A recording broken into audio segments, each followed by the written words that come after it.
traite d'autres sujets. Pourquoi Jaurès disait il n'y a pas de révolution sans conscience. Et alors moi, pour moi, ce bouquin, c'est mon humble contribution à ce travail de conscientisation. On a besoin de débats. On a besoin de débats théoriques, on a besoin d'analyses entre nous, de les partager. Il a tout à fait raison, Amar, de dire qu'on n'est pas d'accord, on ne sera pas forcément d'accord sur tout, mais c'est ça la CGT. C'est une organisation qui doit se distinguer par sa vie démocratique intense. Après, on tombe sur des positions communes et on les met en application, mais on a besoin de ce débat. Pourquoi? Parce que le capitalisme en face, il fourmille d'idées dégueulasses. Voilà, des idées dégueulasses, des stratégies sombres, il en a plein. Donc nous, il faut qu'on soit capable entre nous, effectivement, de débattre pour agir. Voilà.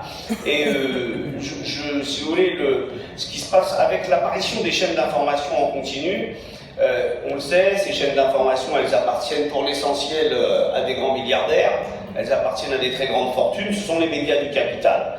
Mais comme ils organisent des débats en permanence, ils sont obligés de nous tendre le micro pour faire vivre l'illusion démocratique. Donc je vais pas être le seul, d'ailleurs je ne suis pas le seul, il y a d'autres camarades qui sont régulièrement invités. Et l'idée c'est comment arriver, si vous voulez, à tirer notre épingle du jeu. Parce que ces émissions, ces plateaux de télé, ils sont suivis par des millions de téléspectateurs. Souvent il y a des camarades de la CGT qui me disent « mais moi je regarde jamais ces émissions de merde ». Moi non plus. Le problème, c'est qu'il y a des millions de travailleurs qui, eux, les regardent. Et la question qui se pose, elle est extrêmement simple. Est-ce que l'on veut qu'il n'y ait que la voix du patronat qui soit entendue? Est-ce que l'on veut, parce qu'ils ne sont pas stupides non plus, hein, ils disent des choses des fois qui sont adroitement menées. Est-ce que l'on veut laisser simplement cette version-là vivre dans la tête des travailleurs? Moi, je l'explique dans le bouquin, il y a un vieil anarchiste italien, j'avais à peine 20 ans, qui m'a dit un jour une phrase que j'ai jamais oubliée. Tu dois être là où sont les travailleurs. Dans le temps, on était à l'entrée de l'usine quand ils rentraient, et voilà, c'est ce qu'on faisait. De nos jours, on doit continuer, bien sûr. J'entendais des camarades ou camarades qui disaient on doit quadriller le terrain, on doit occuper le terrain, c'est crucial, bien évidemment.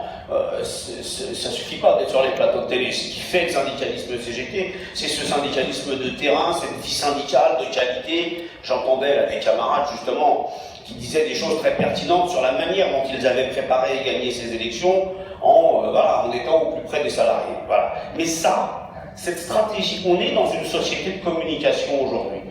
On est dans une société capitaliste, mais on est dans une société de communication exacerbée. On doit donc jouer notre partition là-dedans. C'est crucial. D'ailleurs, là, si on prend l'actualité sur les retraites, pourquoi le gouvernement il est si mal? Parce qu'il est en train de perdre la bataille de l'opinion.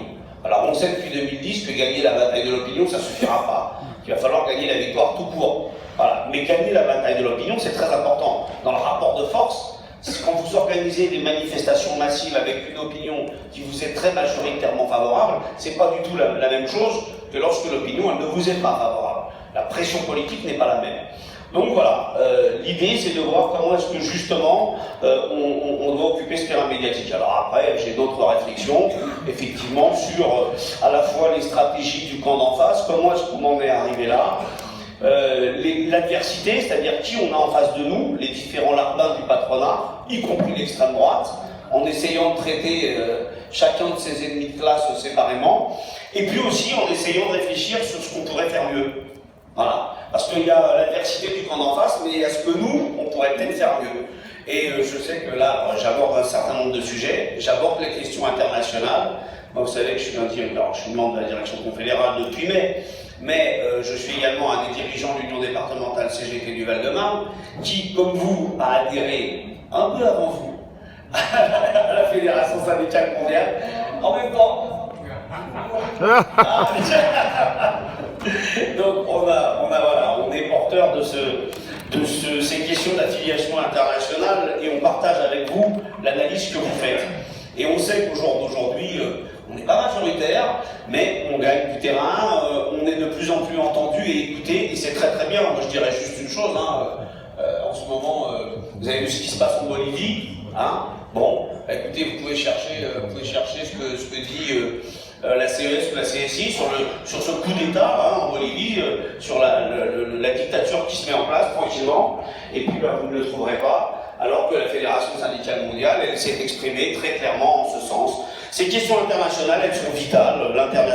il est dans l'ADN de la CGT. Voilà, il faut qu'on continue à débattre pour avancer. Enfin, merci de m'avoir écouté, les camarades.